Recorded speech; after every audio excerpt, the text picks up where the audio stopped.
Fala aí, rapaziada da Rádio Bicuda FM 98,7. Papo hoje é um papo muito bom, é um papo top, cara, e assim, vai ser demais, cara. Cara, é jornalista, o cara é o diretor de programação da Dazon, né? Então, meu camarada, vai ser top demais. Tenho certeza que você vai curtir, né? A nossa live. Mandando já um abraço aqui pro meu amigo Rodrigo Costa. Rodrigo, preparado aí? Pode mandar pergunta que a gente com certeza vai passar pro Fábio Seixas. Ele que é especialista, né? Também em Fórmula 1. Então, tiver dúvidas aí em relação à Fórmula 1, com certeza vai ser legal demais. Vou chamar você, tá, ô Fábio? Vou chamar aqui. Essa ideia eu acho que vai ser sensacional, cara. Vai ser muito legal. A gente tem pergunta aqui dos amigos. Então, enfim, vai ser top demais. E top é ele, olha. Cara, nascido em dia 24 de outubro de 1974, jornalista formado pela Universidade Metodista de São Paulo. O nome dele é Fábio Seixas. Boa noite, Fábio. Obrigado por aceitar o nosso convite. Bom, tudo bem? Eu que agradeço. É um prazer. Muito legal estar aqui participando com você. Pô, sensacional, Fábio. Cara, é uma das pessoas assim que eu queria muito conversar era contigo, cara. Confesso que eu acompanhava muito você, né, na época do Sport TV, né? Quando você participava da bancada, achava você um cara de uma coerência sensacional e é um cara de coerência sensacional. E depois daquele papo lá com o nosso Rinaldi, eu fiquei mais fã ainda de você, cara. Obrigado. Um momento tenso, mas era, enfim, algo que era necessário ali, né? Falar. Obrigado, Nilson. Cara, o jornalista é isso, né, o Fábio? O cara tem que estar ali para falar as coisas necessárias na hora exata ali, né? Tem muita gente hoje no jornalismo que segura um pouco a onda, né, o Fábio?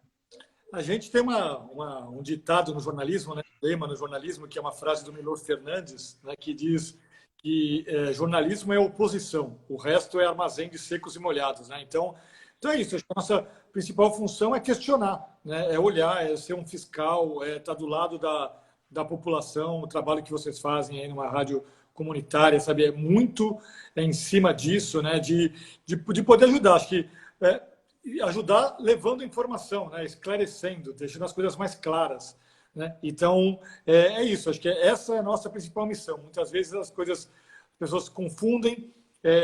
Hoje em dia existe muita confusão até em cima do que é a missão da imprensa, mas independentemente de partidarismos, eu não vou entrar nisso de maneira nenhuma, mas até porque as fases mudam, os partidos mudam, as pessoas mudam, mas eu acho que o trabalho da imprensa, a missão da imprensa é sempre essa, independentemente de quem esteja no poder, seja numa Confederação Brasileira de Futebol, no Palácio do Planalto, Palácio Guanabara, no Palácio da Cidade, enfim, a gente mostrar o que está acontecendo, questionar, né, e tentar trazer mais clareza para a população. É isso. É verdade, porque o que acontece? Independente, entra governo, sai governo, a imprensa é sempre colocada ali, né, como que estivesse perseguindo o governo. Foi assim no passado, atualmente e vai ser no futuro. Não tem jeito, né? É a nossa missão. Essa é a pedra no sapato dos poderosos. É isso aí. Ô, Fábio, você, cara, é um cara que tem uma formação muito bacana e, como outros amigos, você passou por alguns veículos bem bacanas, né, cara? A gente aqui na nossa live, eu até procuro focar muito nisso, né, o Fábio?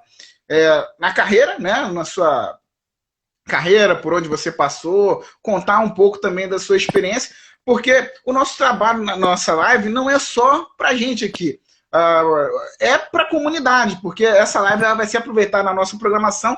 Então, na comunidade tem muita gente buscando o seu espaço, buscando, sonhando um dia chegar ao jornalismo. E eu até costumo falar muito, Fábio, que você, para obter sucesso na sua profissão, você não necessariamente tem que estar em alta na mídia, mas é você estar feliz com o seu trabalho, né? Então, as experiências de todo mundo que passou por aqui e que a gente pretende, né, sugar de você o conhecimento que você tem e as experiências, é para que essas pessoas que estão na comunidade vejam que é possível e para também entender o caminho que vai tirar. Então, a gente vai seguir um pouco essa linha, beleza? Tá bom, claro, vamos embora. E fora as perguntas, hein, Zé Fábio? O pessoal aqui tem pergunta pra caramba, cara. Tem 1, 2, 3 folhas aqui, cara.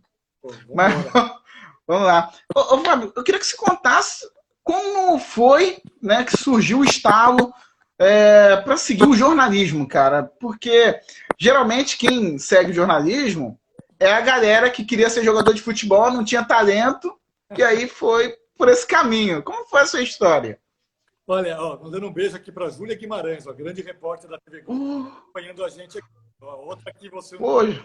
Conversar. Tá convidada, hein? Tá convidada. Cara, Wilson, eu sempre gostei muito de ler, de escrever. Para mim, eu nunca tive dúvida do que eu queria ser. Assim, quando eu era moleque, eu fazia revista de futebol, de notícias de futebol, recortando escudinho de clube, recortando foto de jornal. Era o que eu queria fazer, né? Então, eu sempre tive esse sonho. Claro que eu gostava de futebol, sempre gostei de futebol, sempre quis ser um cara... adoraria ter sido jogador de futebol. Não fui agraciado com esse talento. A Júlia Guimarães joga um bolão, joga muito bem futebol. Olha. Mas, pois é, ela podia ter sido jogadora de futebol, mas preferiu sofrer um pouco mais no jornalismo.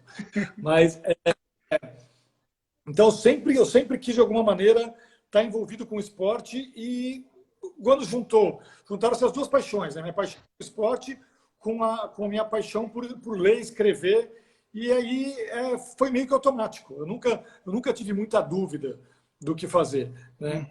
E você falou uma coisa agora, Nilson, nessa introdução, sobre ser feliz, né?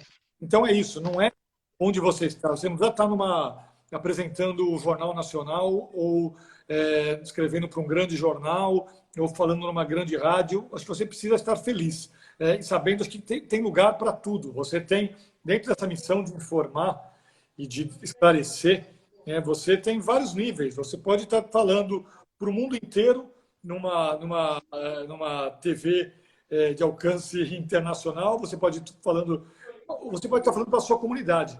Se você estiver informando, se você estiver ajudando, se você estiver tornando a vida dessas pessoas mais fácil ou de uma maneira mais clara, esse caminho de uma maneira mais clara, eu acho que você está cumprindo o seu papel, está cumprindo o seu...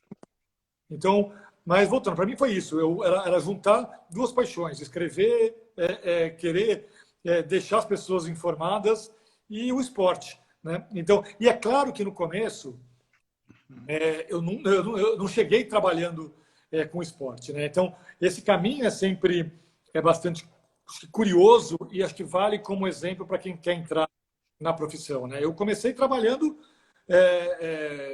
numa rádio de São Paulo.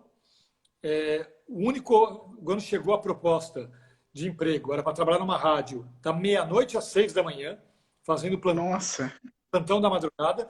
E meia-noite às 6 da manhã, o que acontece? É polícia, é notícia policial, né? Então eu fui trabalhar nessa rádio, cobrindo polícia da meia-noite às 6 da manhã. Eu estava na faculdade ainda e era muito legal porque era uma escola gigantesca. Então eu lembro de pessoas me questionando, mas por que você está trabalhando numa rádio pequena, nesse horário de madrugada? Eu não precisava disso, né? Sou classe média, graças a Deus. Eu morava na casa dos meus pais, eu tinha uma condição, não precisava trabalhar naquele momento para me sustentar, mas foi uma escola tão grande, Nilson, assim, aquilo me preparou para muita coisa, né? E eu respondia para as pessoas justamente isso: olha, o que eu estou aprendendo nesse trabalho de madrugada numa rádio é muito mais do que eu tenho na faculdade, né? Então, aquilo ali foi realmente um enorme aprendizado. Então, daí, de lá, eu saí para trabalhar na Folha de São Paulo, que a Folha de São Paulo tinha chamado Folha ABCD, e também para cobrir polícia.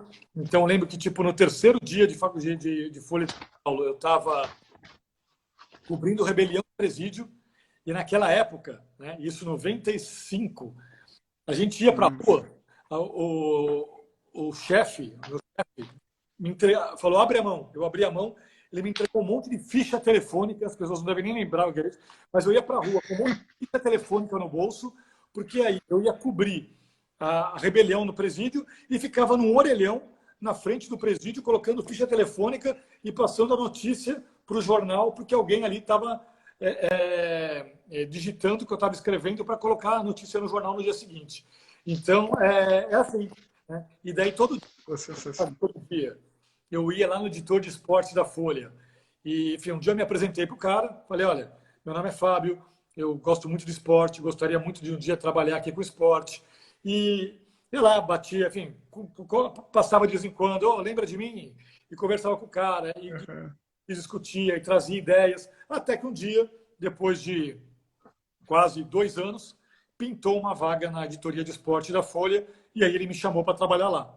Então é isso, assim, ninguém começa, você nunca, é muito difícil você começar exatamente onde você quer, ninguém começa na profissão, nenhum jornalista entrega o currículo e amanhã vai estar sentado na bancada do Jornal Nacional, né? Tem sempre um caminho pela frente. Eu queria fazer esporte, entrei pela primeira porta que abriu e o importante é entrar. E aí você começa a batalhar para um dia chegar onde você quer. Sensacional. A primeira rádio foi a Rádio Trianon, né, o Fábio? Isso, é uma rádio que era uma rádio em São Paulo, ainda existe, é a rádio em São Paulo. Muita gente passou por lá, né? Eu já conversei com 3 que passou por lá, né? Muita gente boa, porque era uma rádio que ela foi como que uma dissidência, uma costela da Rádio Jovem Pan de São Paulo. Muita gente saiu da Rádio Jovem Pan para ir para lá. E foi uma escola sensacional. Muita gente boa, muita gente, jornalistas assim consagrados e caras que me ensinaram muito naquele começo. Foi uma escola sensacional. E aí, voltando aqui na Folha, né? Quando você foi para o esporte, te colocaram, foi onde? Foi na parte esportiva, mas o quê? Para Fórmula Indy, para automobilismo, né, Fábio? Eu comecei cobrindo automobilismo, eu comecei cobrindo Fórmula Indy, porque eu tinha morado nos Estados Unidos, então o meu chefe, ali, o editor de esporte, sabia ali que eu arranhava. O automobilismo naquela época era muito forte no Brasil, né? Assim, a Fórmula Indy era muito forte, você tinha uma série de pilotos brasileiros, rivalizava com a Fórmula 1. Naquela época existia uma ilusão, um sentimento de que a Fórmula Indy pudesse ocupar um lugar da Fórmula 1 naquela época. E aí eu comecei cobrindo Fórmula Indy.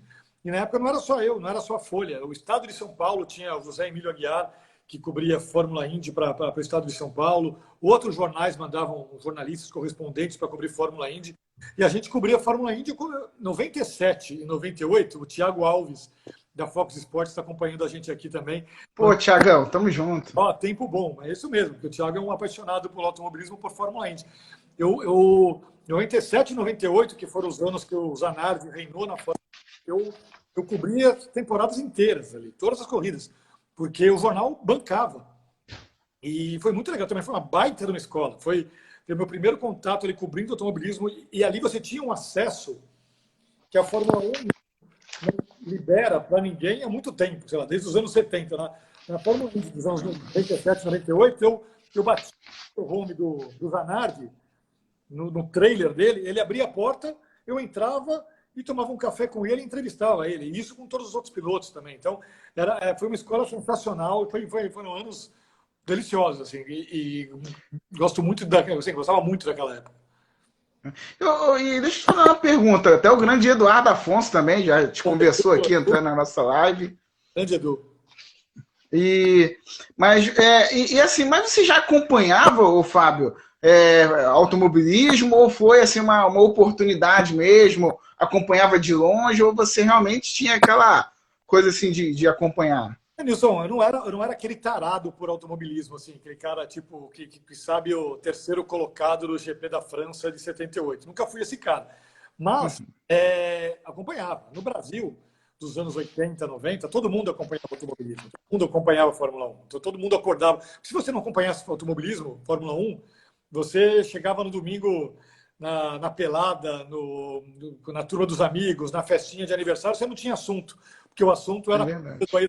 na corrida da Fórmula 1 na manhã, né? Do Piquet, enfim, era isso. E a Fórmula Indy vem, né, a reboque disso, né? Então, a Bandeirantes, TV Bandeirantes mostrou no domingo um especial sobre o Luciano do Vale. Ele fez a Fórmula Indy. Isso que eu falei sobre a Fórmula Indy rivalizar com a Fórmula 1, isso foi obra do Luciano do Vale naqueles finais de anos 80 e início dos anos 90. Então, você acompanhava, as pessoas sabiam que o Emerson Fittipaldi corria na Fórmula Indy, qual era a equipe dele, depois tinha o Raul Boesel, depois teve uma outra geração que foi chegando, que começou de brasileiros, o Júlio Ferrão, Maurício Gugelmin, depois o Christian Fittipaldi, enfim, foi se criando. Então, as pessoas acompanhavam o automobilismo. E é claro que quando eu ia trabalhar com aquilo, eu tive que correr atrás, eu tive que estudar, tive que ler, tive que comprar livros, tive que conversar com muita gente, tive ajuda de muita gente. Então, aí você começa a se especializar na área, mas o conhecimento básico todo mundo tinha no Brasil naquela época. É verdade, é verdade. Principalmente Fórmula 1. Ó, eu tô... Opa! Tá bom, só para saber. Pra Não! um pouquinho. Depois eu vou te fazer uma pergunta em relação a isso, hein, ô Fábio. Vou até antecipar essa pergunta. Eu fiz essa pergunta esses dias para o Bob Faria e vou fazer essa pergunta. Você viajando aí, né? Porque você também depois foi cobrir Fórmula 1 na Rádio Bandeirantes e tal. Você chegou a viajar com o Galvão Bueno? Chegou a tomar o vinho lá do Galvão Bueno lá? Naquela época não tinha o vinho do Galvão, né? Naquela época. Mas, claro, várias mesas com o Galvão. O Galvão é um cara sensacional. O Galvão, como parceiro além do profissional que ele é, como parceiro de mesa, de sentar e bater papo e contar história e dar risada e fechar o restaurante de madrugada. Quantas vezes? Que bacana. Um abraço para o Guilherme também, que esse é um cara que eu conheci como ele me acompanhando, lendo minhas colunas, e depois acabou virando também outro brother. Mas o Galvão é um grande cara. E o vinho dele é muito bom. O vinho dele... o dia que eu tiver mais dinheiro, eu vou comprar uma caixa do vinho dele. Faz tempo que eu não tomo. Mas Sensacional. E como é que foi você migrar, né, para a Fórmula 1, o Fábio Seixas? E, além disso, levar o automobilismo para o rádio, né? Como é que foi essa transformação, né? De sair já depois da linha de escrita, enfim, essa coisa toda, e voltar novamente e levar no automobilismo, né? Como é que foi isso? Eu tinha trabalhado na Rádio Trianon, né? Tinha sido meu primeiro emprego, depois eu fui para São Paulo, não trabalhava mais com rádio, meu negócio era escrever, só que daí, no final de 98, o Odinei Edson, que é o narrador das corridas da Fórmula 1 na Band News FM, na Rádio Bandeirantes, e organiza todo esse esquema, ele tem toda a equipe dele, ele chegou para mim e falou: escuta, você não quer ser repórter da Fórmula 1 na Bandeirantes? Na rádio? Eu falei, pô, e era uma ideia meio maluca, né? Eu falei, pô, quem que é o maluco que acompanha a Fórmula 1 no rádio, né? Porque é um esporte muito visual, né? Só que daí, enfim, falei, pô, Dinei, vamos atrás disso. Daí, na época, eu conversei com o pessoal na Folha, os meus chefes na Folha, e a gente conseguiu fazer uma combinação ali da Rádio Bandeirantes pagar uma parte dos custos, a Folha pagar uma parte dos custos, e eu viajar, né, e trabalhar para os dois. Então, eu escrevia na Folha, escrevi minhas reportagens da Folha, minhas colunas da Folha, fazia toda essa cobertura, mas e fazia cobertura para a rádio, né? Então, e não era só a transmissão ao vivo, porque tinha a transmissão ao vivo em si, mas tinha toda a questão de, enfim, os boletins ao longo de toda a semana, e era muito boletim, era muita reportagem, enfim, para Bandeirantes. Então, era muito aquilo de saber dividir o horário, né? Eu tive que criar uma organização minha ali, de saber dividir o horário, saber o momento de... não, agora eu vou parar de escrever, agora tem que gravar os boletins da rádio, agora tem que voltar para escrever, né? E acabou ali que eu comecei mesmo a fazer rádio, porque na Rádio Trianon era muito da redação, eu escrevia, eu falava muito pouco na rádio. A Rádio na Bandeirantes, quando eu comecei, eu era muito ruim para falar. Era, era, era, Nossa. era, porque isso é prática, né? Eu falo para todo mundo, quando eu dava palestra em faculdade, quando eu vinha algum estudante conversar comigo, eu falava, olha, eu era muito ruim para falar na rádio. Assim, quando eu ouço meus primeiros boletins na rádio, minhas primeiras transmissões ao vivo na rádio, eu penso, pô, quem foi o maluco que me deixou falar na rádio, né? Porque é uma questão de eu tropeçava, eu gaguejava, eu voltava, eu errava. E isso é questão de prática, é questão de você ir fazendo, ir fazendo e aprendendo, e errando. E ali no meio para o final da primeira temporada, eu acho que eu já estava um nível razoável. Então, é isso, é você aprendendo na rádio. E foi muito bom, porque depois disso ainda veio, ao longo dos anos na Fórmula 1, ainda veio a internet, né? Então, comecei a escrever coisas para a internet, vira e mexe, pintava um convite para escrever para uma revista estrangeira. Então, eu colaborei com revistas no Japão, colaborei com revistas na Itália. Isso vai virando meio que uma bola de neve, e você vai aprendendo e chega uma hora que você percebe que você vira um jornalista multimídia, né? E acho que hoje em dia no jornalismo todo mundo, até essa expressão multimídia já ficou meio velha, né? Porque meio que é automático. Todo mundo hoje precisa ser multifunção. Todo mundo hoje precisa saber que só escrever, só falar, só fazer lives, enfim, escrever para a internet não basta. Hoje você tem que ser multiplataforma. Isso hoje nem precisa mais ser dito. Acho que de tão batido que já está. Já tá meio que no sangue, né? Quer seguir esse caminho, meu amigo? Tem que seguir. Porque antigamente, né, o Fábio Seixas, tinha o câmera, tinha o cara lá, do cabo, né? Lá, o cara. Hoje em dia, não. O repórter, meu amigo, ó, a sua pauta é essa aqui, meu camarada, ó. Você tem que escrever para rádio, para TV e tal, ó.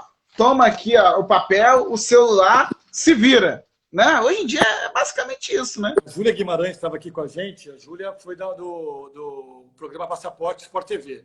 Era um programa que o Sport TV tinha, que era justamente isso, era formar um jornalista que dominasse todas as etapas do processo de produção.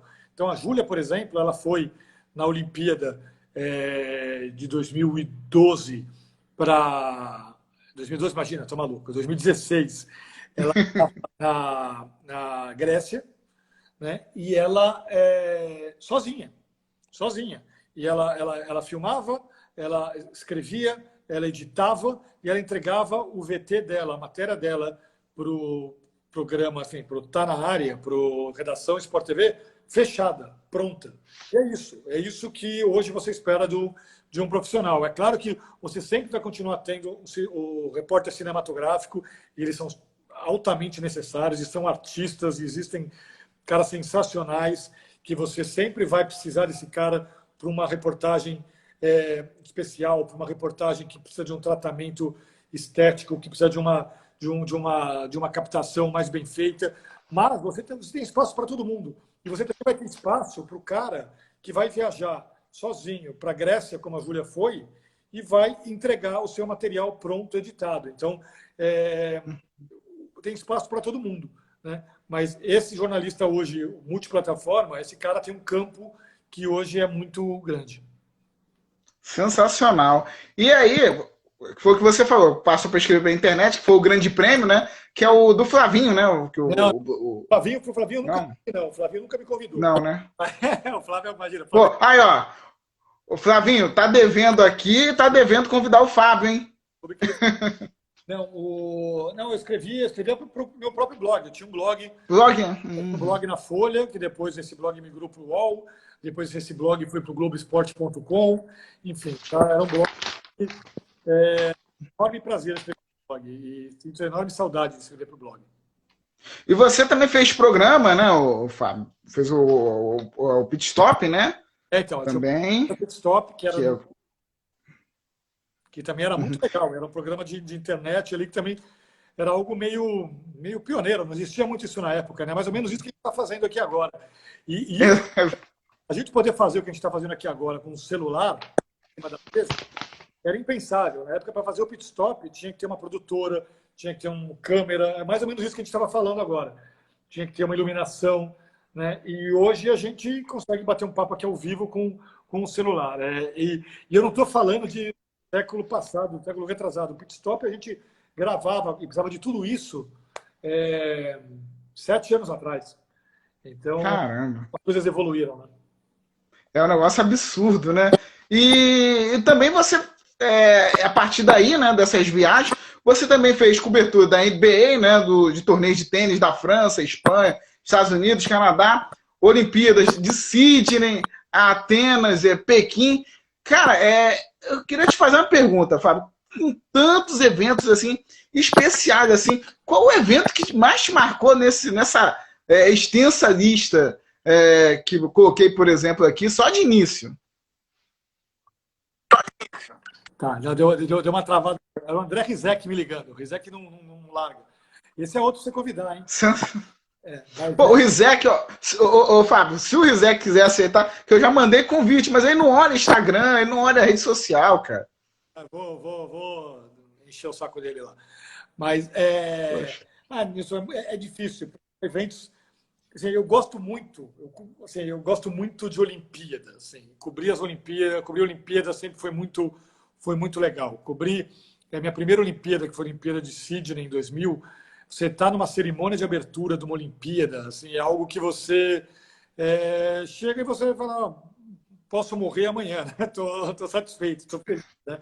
A coisa, cheguei e consegui, né? Você se arrepia, é muito bom, é muito legal conseguir fazer algo assim, né? Então, eu tenho por mais que pareça bizarro, assim, teve duas coberturas muito legais que eu fiz, assim, que eu lembro muito. Uma, você falou da NBA, eu cobri aquelas finais da NBA em 97, que assim, muita gente lembra agora dela porque o pessoal assistiu a série do Michael Jordan na Netflix, o Last Dance, e mostra esse jogo, que é aquele flu game, que é um jogo que o Michael Jordan jogou.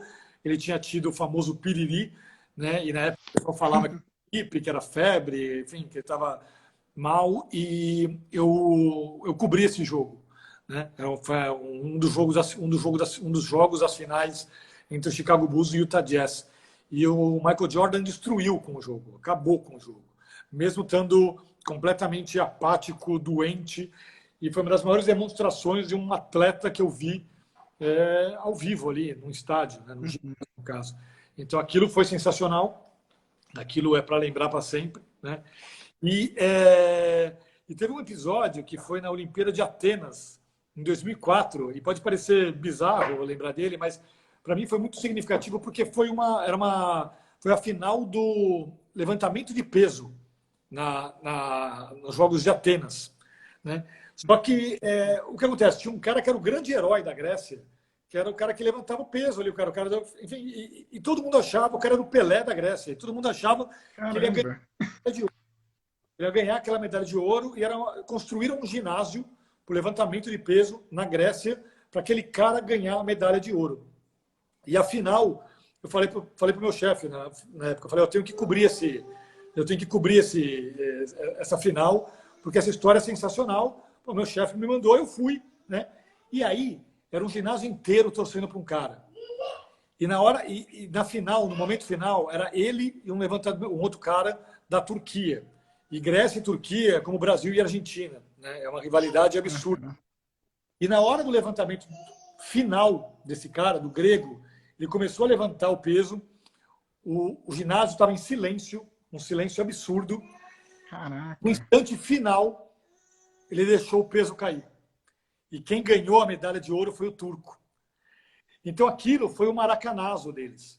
Assim, o maracanazo da Grécia, daqueles caras que estavam organizando uma Olimpíada, foi ali, né? Eu nunca vi uma reação, um silêncio, as pessoas deixando o ginásio em silêncio, como eu vi naquele dia na Grécia. Então, aquela para mim foi a grande história, o grande momento ali que eu vi no esporte. E eu estava também em 2004, eu falei de 2004, eu estava na chegada do Vanderlei Cordeiro de Lima na Nossa, cara. Quando aconteceu tudo aquilo, né? E aquilo também foi absurdo, porque a gente quando aconteceu tudo aquilo, a gente tentou chegar no estádio, no Panathinaiko, lá em Atenas, e a gente não conseguia, porque as ruas estavam interditadas, porque era uma maratona no meio da cidade, né?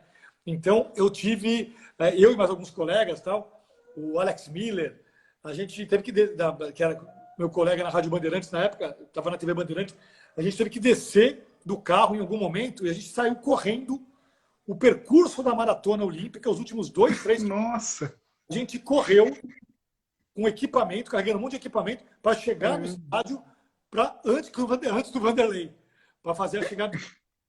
E aí também foi um momento super especial, super mágico, porque ficou na história da Olimpíada, né? Aquilo ali. É verdade. Então, que foram meus momentos mais marcantes ali, nessas coberturas todas que você citou.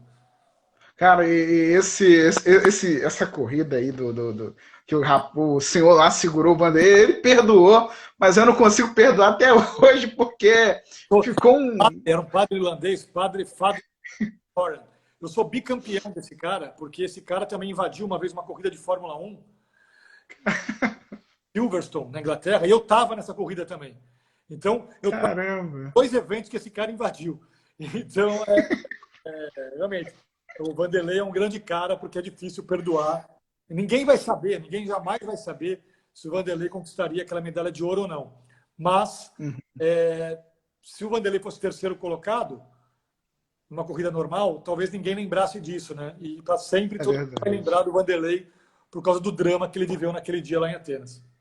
Ele foi guerreiro demais por continuar, mas, meu Deus. E você também ficou muito marcado, Fábio, né? Quando você planejou e produziu, executou também o projeto na Copa do Mundo, né? Nos 31 dias, né, de competição, uma série de reportagem, né? Que você até, inclusive, ganhou o prêmio de melhor repórter, né, da Associação de Cronistas Esportivos de São Paulo, né? Queria que você contasse um pouco como é que foi, né? Como é que também foi especial o prêmio e como é que foi também essa reportagem você, de produzir, como teve a ideia foi sua, te passaram, como é que foi? Aquilo foi uma ideia que eu tive em 2006. Às vezes eu tenho que lembrar dessas coisas. Assim. Em 2006 eu tive essa ideia, era muito em cima da Olimpíada, aliás, desculpa, da Copa do Mundo da Alemanha, não dava para fazer. E daí eu falei, vou guardar essa ideia. E daí eu guardei essa ideia por 4 anos. Quando chegou um ano antes da Copa de 2010, na época na Folha de São Paulo, começa aquela época, o que a gente vai produzir para a Copa do Mundo? Qual que vai ser a ideia? O que a gente vai fazer de diferente para a Copa do Mundo e tal? E daí eu falei, eu tenho uma ideia aqui. Eu falei, é uma ideia bem maluca, uma ideia ousada, mas se vocês toparem, vai ser legal, vai ser bem legal. E a ideia era essa, era uma coincidência de datas, uma coincidência de números, que era muito forte. A Copa do Mundo dura 31 dias. E a Copa do Mundo tem 32 países. Você tirando o Brasil, sobram 31. Então eu falei, são 31 países em 31 dias. Por que a gente não faz um projeto em que eu possa viajar para os 31 países da Copa, ao longo dos 31 dias da Copa, mostrando como que esses países torcem pelo futebol, como que eles torcem por suas seleções, como que as pessoas acompanham o futebol, como que eles estão envolvidos com a Copa do Mundo, né? Então, o pessoal falou, não, isso é impossível, não dá para fazer. Eu falei, mas se eu provar que é possível, vocês bancam? Vamos fazer? Vamos fazer. Então tá bom. Daí eu fiquei durante 9 meses mergulhado numa planilha de Excel, olhando ali, tive que esperar o sorteio da Copa do Mundo para ver todos os cruzamentos de jogos e aí e ver quais que eram os voos que existiam, né, os voos comerciais que existiam, e mostrar para eles que era possível fazer. Então eu comecei fazendo, para você ter uma ideia, assim, a Copa do Mundo era a Copa do Mundo da África do Sul, o primeiro jogo da Copa do Mundo era África do Sul e México, eu acompanhei esse jogo na África do Sul, no estádio, no Soccer City. Eu vi esse jogo, abertura da Copa do Mundo no Soccer City. No dia seguinte, tinha, se eu não me engano, Argentina e Nigéria. Eu acompanhei o jogo Argentina e Nigéria em Lagos, na Nigéria. No terceiro dia, tinha Argélia e alguém. Eu estava na Argélia. No quarto dia, tinha Camarões e alguém. Eu estava em Camarões.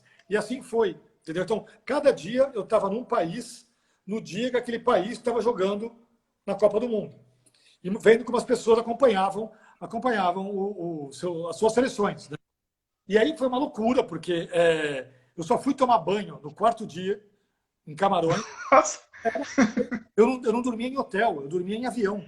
Eu viajei com uma mochila, só tinha uma mochila, porque eu não podia me dar o luxo de despachar mala e perder tempo esperando uma mala numa esteira, ou minha mala fosse extraviada.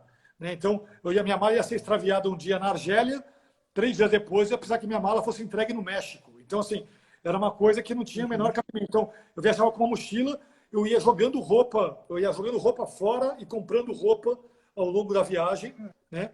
Não tinha como lavar roupa. E isso, dormindo muito em avião, enfim. Né? E deu tudo tão certo que... essa série, eu escrevia matérias para o jornal, eu tinha, então, todo dia na Folha de São Paulo saíam 2 páginas sobre essa viagem, sobre o que eu tinha acompanhado no dia anterior, né? Eu tinha o blog, que eu atualizava tudo ali no blog, meio que em tempo real, e eu comprei uma câmera e eu fui gravando as coisas ao longo da viagem e eu contratei cinegrafistas nos 31 países por onde eu chegava. Então, eu chegava no país, eu entregava minha câmera na mão de um cinegrafista e falava para ele, olha, você tem que filmar, você tem 3 preocupações aqui. Você tem que filmar o ambiente, porque ontem eu estava na Noruega, hoje eu estou no Japão, então você tem que mostrar o ambiente, você tem que mostrar a emoção das pessoas torcendo pelo futebol, porque essa é a alma do filme, e você, de vez em quando, tem que lembrar que eu estou aqui e me filmar ali sentado no chão escrevendo matéria, porque esse que é o glamour do jornalismo, né? Você comendo um sanduíche frio e sentado no chão ali escrevendo uma matéria. E daí virou um filme que a ESPN mostrou. A ESPN comprou esse filme e ela mostrou esse filme logo depois da Copa de 2010 também. Então, e a coisa deu tão certo que o Brasil e Holanda, o Brasil eliminado pela Holanda, eu fiz esse jogo em Amsterdã, né? E o Brasil, aliás, então o Brasil eliminado eu fiz em Amsterdã, e a final da Copa do Mundo, a Espanha campeã, eu fiz esse jogo em Madrid. Eu estava em Madrid, né? Que era a Espanha e Holanda, mas eu fiz a final em Madrid, a Espanha foi campeã e eu estava em Madrid no meio da festa, ali na Praça Cibeles, em Madrid, acompanhando. Então, deu tudo muito certo, assim, foi uma baita de uma cobertura. Uma dúvida, que agora estou tentando encaixar. Quando você montou a sua planilha, você montou a questão pelo continente e pelos favoritos também, para poder encaixar tudo tão certo assim? Tinha, não, Quanto o segredo? Não, tinha que fazer, você sabia, tinha que fazer algumas apostas. Uhum. Tinha que fazer algumas apostas. Então, eu comecei pelos países africanos. A gente sabia que dificilmente um time africano ia chegar para as fases finais da Copa do Mundo. Depois eu fui para os países da Ásia. Depois eu fui para os países da América Central. Enfim, você vai fazendo. E a Europa, você sempre tem países europeus chegando numa fase final de Copa do Mundo, né? Então, é isso. Ó, vou mandar um beijo aqui para a Camila Gert, que acabou de entrar. O Felipe, também amigo meu, torcedor do Flu, que está feliz da vida e também está acompanhando a gente aqui. Já sentiu, né, o porquê, né? Imagino que ele tenha comemorado. É verdade. E deixa eu te fazer outra pergunta, Fábio. E isso te rendeu também, né, uma mudança para o Rio de Janeiro, né, para coordenar a sucursal aqui do Rio de Janeiro. E daqui, como que foi, surgiu também, né, o convite do Sport TV para você assumir lá, né, o cargo de chefe de reportagem lá. Como é que foi toda essa mudança aí, né, para o Rio de Janeiro em primeiro lugar e essa mudança também de casa? Então, enfim, depois dessa viagem toda, em 2011, eu recebi um convite da sucursal da Folha no Rio de Janeiro para ser o chefe de reportagem aqui da sucursal, né, do Rio. Conhecia muito pouco do Rio de Janeiro, só tinha vindo para o Rio para coberturas eventuais, vai num dia, volta no mesmo dia, tudo mais. E aí recebi esse convite e resolvi encarar, vim vim para o Rio de Janeiro, então, no comecinho de 2011, em março de 2011, e foi me encantei com o Rio de Janeiro. Eu amo morar nessa cidade, enfim, acho que me identifiquei muito com o espírito do carioca, com a coisa do modo do carioca de viver, de encarar as coisas, com a leveza do carioca. Enfim, gosto muito de morar aqui. Eu estive nessa função na Folha em 2011, 2012, e aí em 2013, no meio ali de 2013, eu recebi esse convite da Folha, do Sport TV. Eu já participava do Redação Sport TV, né? Falei aqui do André Rizek agora há pouco. Rizek, que é muito curiosa a história, porque eu conheço o Rizek desde criança. A gente jogava bola, a gente jogava futebol num clube em São Paulo quando a gente era moleque. Porque a gente perdeu o contato, a gente nunca mais se viu, né? E daí um dia eu descobri que o Rizek tinha virado jornalista também. Ele trabalhava no Jornal da Tarde, em São Paulo, eu trabalhava na Folha de São Paulo, né? E comecei a ler as matérias dele. Falei, pô, o cara virou um ótimo jornalista. Só que a gente nunca mais falou, nunca mais se falou. Daí um dia, por conta dessa minha viagem, nessa série para a Copa do Mundo de 2010, o Rizek me entrou em contato e falou, cara, você não quer vir aqui participar do Redação Sport TV, contar essa história? E aí eu fui, e aí ele começou a me convidar com alguma frequência para participar do Redação Sport TV. Um outro cara que foi muito importante foi o Paulo César Vasconcelos, né? E aí, sensacional. O PC, que é um cara também incrível, conhece muito futebol, conhece muito Rio de Janeiro, conhece muito jornalismo. O PC, acabei conhecendo ele ali também no Sport TV por conta das minhas participações no Redação Sport TV. E aí daí surgiu o convite. Assumi a chefia de reportagem no Sport TV e eu fui para lá em 2013, em agosto de 2013, e aí comecei a conhecer também muito mais, né, do que é fazer televisão, do que é estar por dentro de uma emissora de televisão. E aí foram coberturas muito, muito legais. Ali eu acho que eu virei um cara que começou a conhecer televisão a partir desse momento ali, a partir desse convite do Sport TV. E o legal, cara, assim, que o Rizek, né, e quando você participava, o perfil, né, dos convidados, assim, mudou um pouco, né? Porque antes quem comandava, quem não lembra, era o Luiz Roberto, né? Tinha um perfil um pouco diferente, e o Rizek trouxe um olhar um pouco mais jornalístico. E quando você participava, eu lembro também, vinha com uma visão mais jornalística, tanto que eu lembro muito do embate do Reinaldo, que eu acho que ficou marcado isso, né? Você não é um cara de tá muito polêmica, né, Fábio? Mas essa daí eu acho que talvez foi o carimbo, né? Mas depois, Nilson, sendo bem justo aqui, eu até pedi desculpas para o Gilmar, porque eu acho que a crítica valia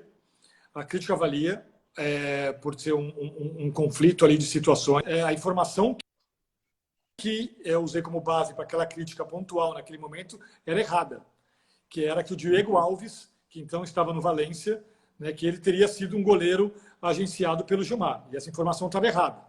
Então, só para deixar isso muito claro. Então, na época, no dia seguinte, eu na participação seguinte no programa, de desculpas para o Gilmar e não ficou problema nenhum, vida que segue e vamos embora. Mas eu cheguei a participar do Redação uma vez com o Luiz Roberto. Faz muito tempo. Os estúdios do Sport TV não eram nem ali hoje ficam os estúdios, enfim, a base do esporte do Grupo Globo fica na Barra da Tijuca. Naquela época ficava ainda na Rua Itapiru, no Rio Comprido. E eu vim participar uma vez ali com o Luiz Roberto. Depois fiquei anos e anos sem participar. E aí o Rizek também cometeu essa insanidade de começar a me programa.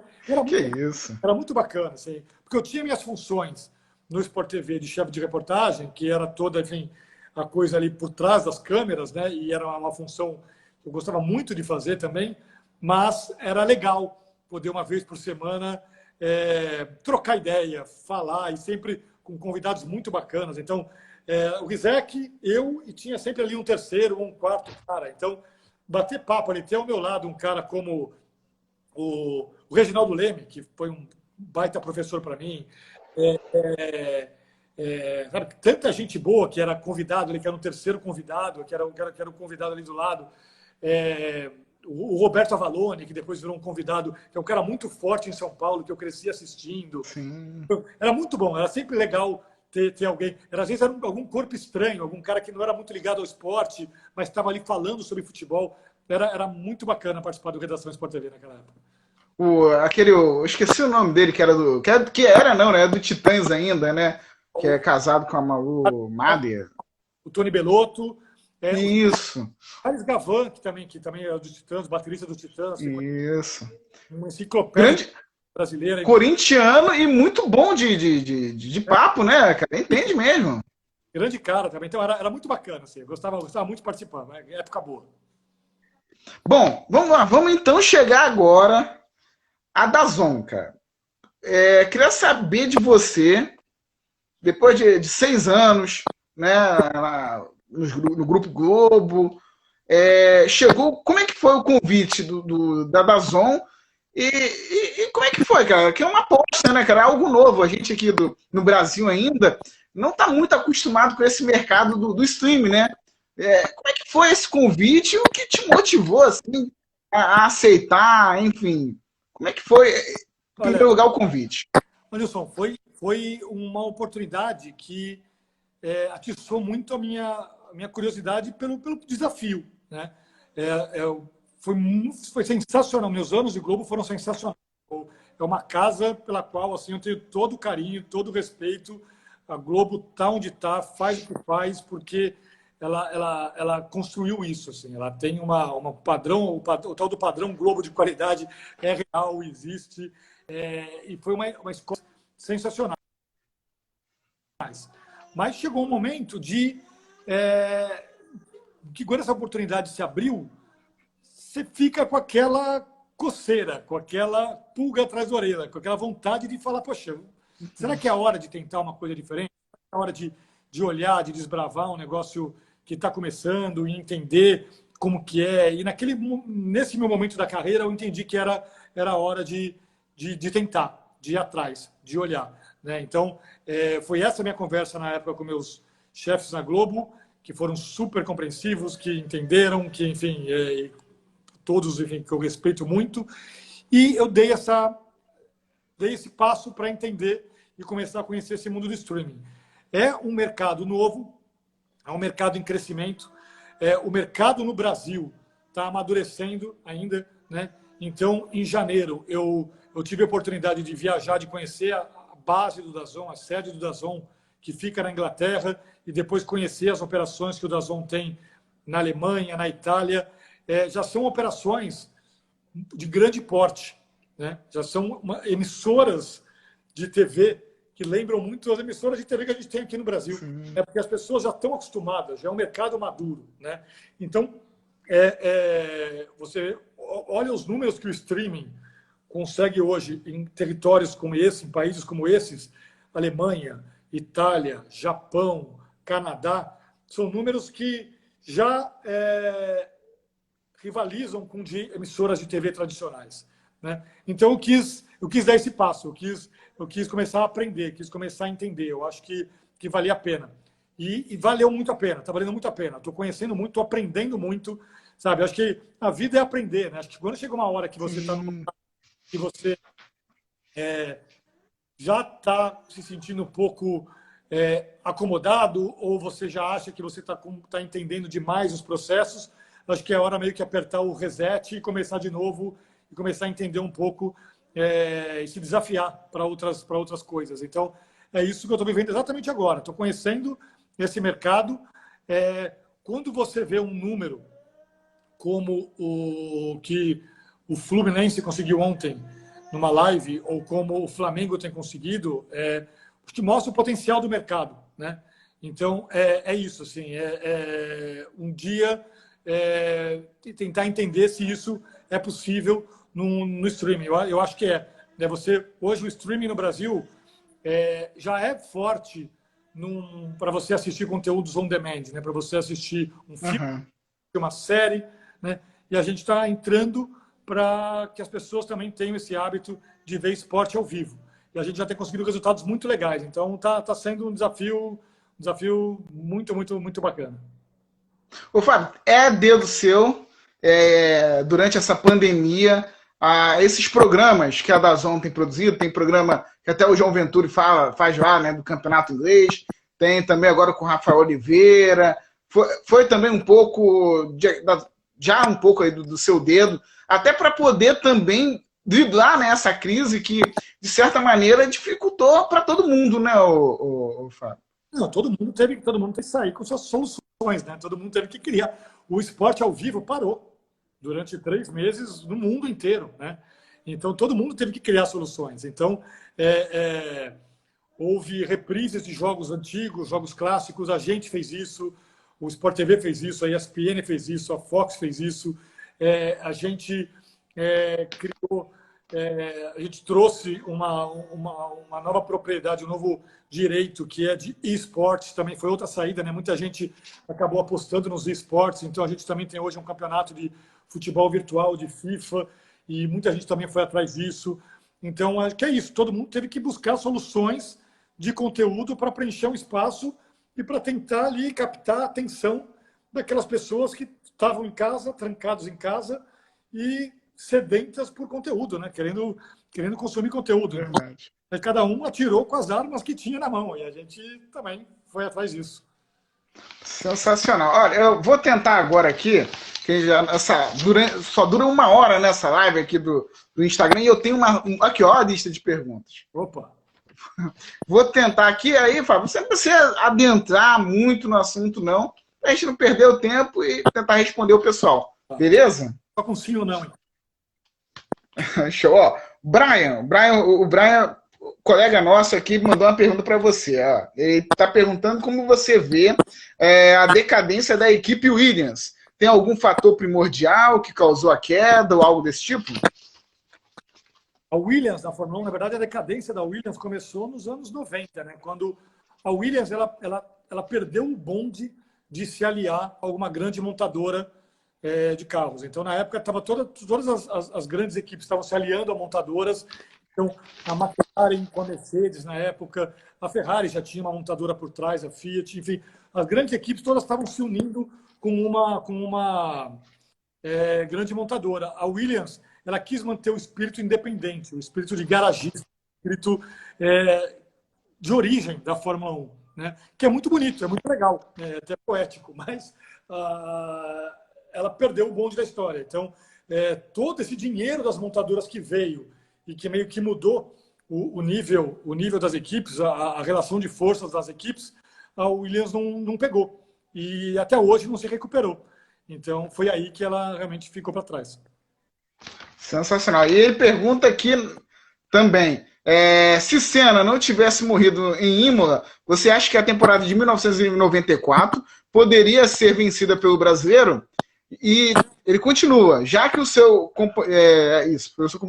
companheiro, o Damon Hill, chegou na última corrida com chance de título, e ele diz que era um grande fã do Senna. Não, é difícil dizer.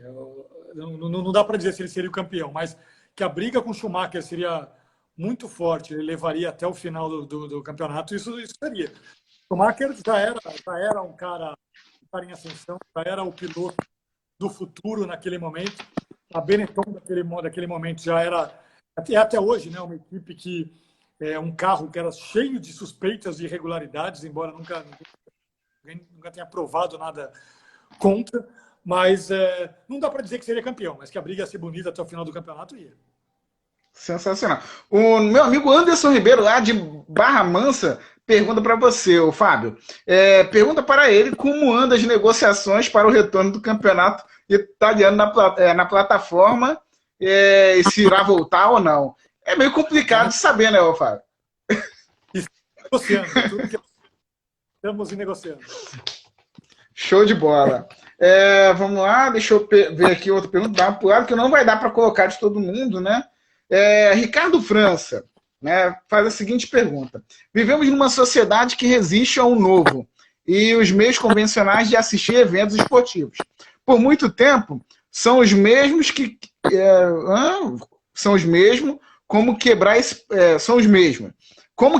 paradigma e transformar o streaming em algo comum em nosso dia a dia. Olha, eu discordo a premissa dele, que é uma sociedade, que nós somos uma sociedade que resiste ao novo. Eu acho que nós somos uma sociedade hoje que resiste ao velho. Eu acho que é bem o contrário. Eu acho que hoje as coisas acontecem muito rápido, muito rápido. Eu acho que quem não conhecia o streaming, vai que a gente está falando aqui para um público muito do Rio de Janeiro. Quem no Rio de Janeiro não conhecia o streaming, conhecia nos últimos 10 dias com o Flamengo e com o Fluminense, entendeu? Acompanhando o jogo pelas TVs dos clubes. Então isso muda hábito. Claro que isso muda hábito. É claro, todo mundo deu um jeito de ver no celular, no computador, de espelhar o celular na televisão, de conectar um cabo no computador para a televisão. Todo mundo deu um jeito, entendeu? Então acho que isso é hábito, é construção de um hábito. Pode não ser de uma hora para outra, mas acho que acontece e acho que vai acontecer rápido, inclusive. Tem até a pergunta aqui que ele fez, que já está meio que respondido, né? Que em um país onde parte da população não tem muito acesso à internet, Smart TV é algo para poucos. O que fez você apostar no DAZN? Aqui no Brasil você meio que respondeu anteriormente, vou dar uma pulada, beleza, Fábio? Beleza, vamos embora, está respondido.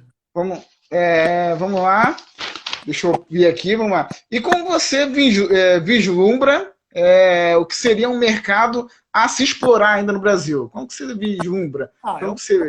É um país enorme, continente. Eu falei aqui, citei aqui alguns países, né? Alemanha, Japão, Canadá, tudo bem, são países muito populosos, mas o Brasil também o Brasil é gigantesco, o Brasil ainda tem um mercado enorme a ser explorado. E a gente falou aqui sobre progresso. Eu acho que conforme as pessoas forem tendo mais acesso a uma internet de banda larga, a um 4G, a um 5G, o mercado só vai crescer. Então, assim, as experiências que está tendo hoje já são muito promissoras. Eu acho que tem um mercado enorme para explorar ainda. A internet melhorou muito também no Brasil, né? Tem ajudado. A gente pensa que não, mas se for parar para pensar, 5 anos atrás para o dia de hoje, deu um passo assim enorme, né, Fábio? Sim, todo mundo hoje coloca a mão no bolso, tira um celular e você tem ali como acessar uma infinidade de conteúdo, né? Então, o caminho acho que vai bem por aí.